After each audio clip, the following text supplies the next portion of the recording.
Aw, init! Ayun ang mamahaling pang-ulam mga lods, nakasilong sa ilalim ng malapad na corals. Alam nyo ba, 200 pesos ang kilo nito dito sa isla namin. Agay, tuso! Ang saya talaga magliwaliw dito sa kailaliman ng mundo kasi naman sa pag-ahon may bit-bit, libre at masarap na pang-ulam. Tapos hindi pa man ako nakarating sa pinakailalim mga lods. 2 nilalang nadan ang tumambad sa akin. Hala, maling direksyon pa yata ang gustong puntahan nitong malapad na lefty. Agay, tuso!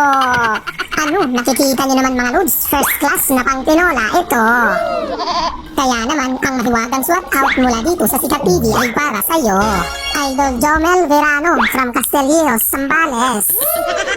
Tapos salubungin ko mga lods, itong malapad na pang-ulam, tulero, papunta sa akin ang langoy niya. Grabe, ang bilis, nasa harapan ko na agad. Sana naman hindi ako magmintis. Wow! Agay, tuso! Ano, sa pool, ang lakas, nagpaikot-ikot mga lods. O diba, nakikita niyo naman, malaking kalakitong ito.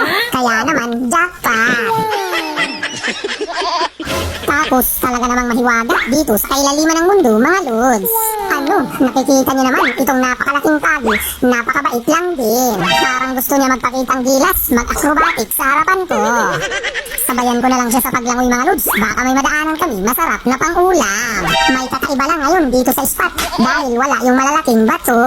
Kaya naman wala pa akong makita na ibang pang-ulam. Hindi bali mga lods, nakakabusog naman panoorin ang kagandahan nitong stingray. Ayun, iniwanan na tuloy ako, nagsawa na yata sa pagmumukha ko. Naku, nandito na palang masarap sa bawan, nakututan. Agay, tuso!